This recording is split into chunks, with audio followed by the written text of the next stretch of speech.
Hello, people! Sim, eu entrevistei uma das minhas autoras preferidas.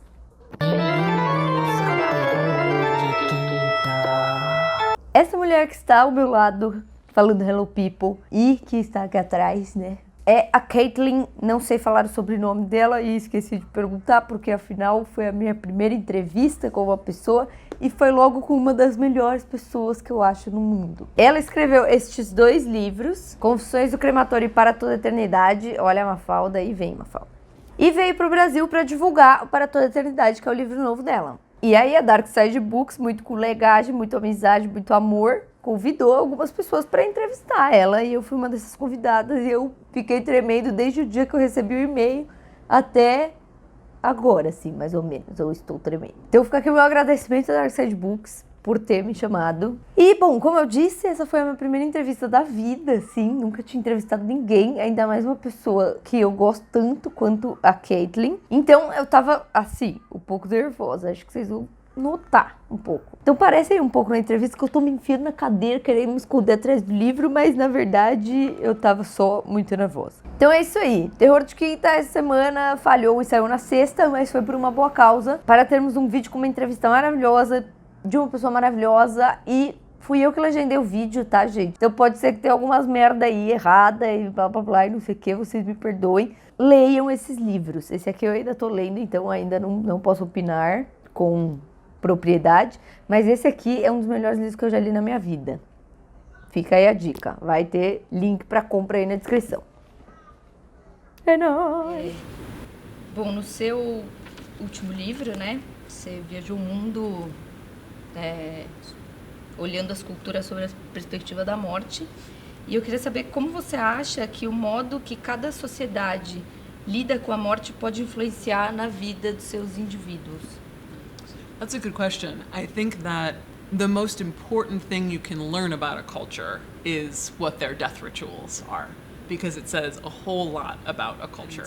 For example, in the United States, where I live, you have a body that is put full of chemicals, and they put makeup on the face, and they plump up the face like postmortem filler, and they put it in a fancy casket, and they put it in the ground, and they say you cannot decompose, you have to be totally protected. And I think that is a lot like the United States. Like, you learn a lot about the United States and the way that we're obsessed with beauty and our fear of death and our fear of aging and our fear of decomposition from that kind of ritual. And so if you look at Brazil, for instance, if you say, okay, they're comfortable staying with the body, but that body has to be buried in 24 hours or 48 hours, and then it's done, that probably says a lot about Brazil. And the way that Tokyo has really high-tech cemeteries with LED Buddhas that light up and robot arms that bring you your mom's urn, that says a lot about Tokyo as a very modern culture with these very old values. So I think that any place that you go, you can learn just infinite amounts by looking at what their death ritual is. Ler Confissões do Crematório me ajudou muito durante o meu processo de luto após a morte da minha avó. Eu li o livro um pouco antes da minha avó falecer e eu imagino que você receba alguns feedbacks nesse sentido. Queria saber se tem algum especial que te tocou. Você poderia falar sobre?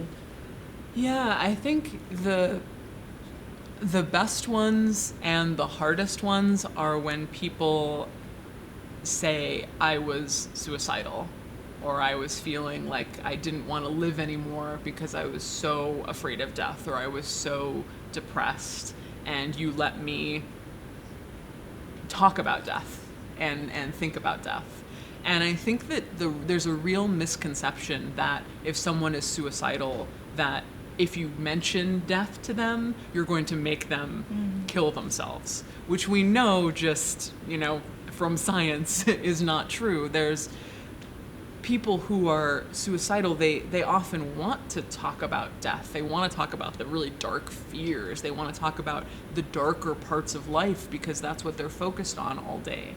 And if you give them a healthier space to do that and to have those feelings, it can be healthier for them to give them an open platform to talk about what is hard and difficult in their lives. And so for me, the best stories of helping people are just people who, either because they had a really hard death or they were thinking about death for themselves, they found in my work a somewhat happier place where they were allowed to openly feel their feelings and not be worried about being judged or like, oh, that's weird or that's morbid.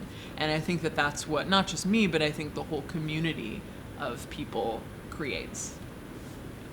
But yeah, I'm sorry, I'm glad you said that. Thank you. Qual foi o seu ponto de partida para começar a escrever e falar sobre a morte e como isso foi recebido pelos seus familiares e amigos? So I was working as a funeral director for another company, for some other person's company, and the vice president of that company, this was in 2011, put out a video where she was talking about ways to like get different types of urns for cremation. And she made the video and she was like, hi, these are the different types of urns. And then she finished talking and you see her lean toward her computer and like push the end record button. And I watched this and I was like, oh, this is not a good video. And then I had this moment where I was like, I could make a better video than that. Like teenagers on YouTube make good videos all the time. I could watch a couple tutorials. I could figure this out for myself. I could learn how to edit, and that might be a good way for me to get my advocacy or my message out there. And I put the first video out, and looking back now, it's very low quality video, but it got like 80,000 views the first day, which doesn't seem crazy now, but at the time I was like, oh my God, this is amazing. And it became a way to reach people. And that's what I was trying to do. I was trying to reach people with this message. And my parents have always been very supportive. They've always like been very able to adjust to whatever new weird thing I throw at them. I'll tell them and they'll be like, okay. And then now my mom will just, she'll know someone who has died and she'll be like, okay, this is how you get a direct cremation. Here's how you call and get costs. You don't want to have this extra cost. Like she's now like kind of a convert. Like she can have the conversation with people for me. So they're good. They're supportive. Para encerrar, eu queria te dizer que eu acho incrível a forma como você fala da morte, tão leve, assim, tão divertida até. Eu queria saber se você tem uma dica para quem quer seguir carreira no ramo. To work in the death industry, you have to have a higher purpose. And I don't mean like religious higher purpose, or maybe, but you need to have some reason that you're doing it, because if you're just in there every day working on the dead body and then dealing with the family and so much grief and so much sadness, if you're not doing it for some other reason other than it's just your job, your 9-to-5 job, you'll burn out and you'll leave really quickly because it's just so sad. And it's so, it's the depths of human despair that you're seeing every day. But if you have a reason like I do you want to teach people, and that means that every person who comes in the door, even if it's really sad, is a potential story or a potential experience to teach other people, or it's something that I'm learning from.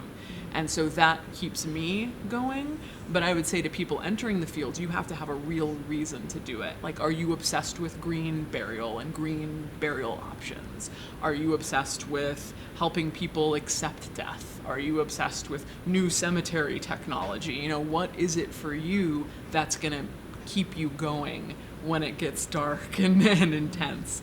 And if you have that thing, you can be really happy in the job.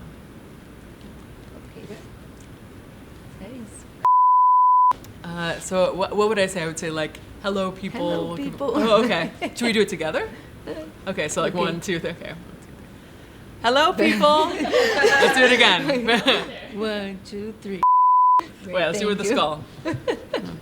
Hello people. Great.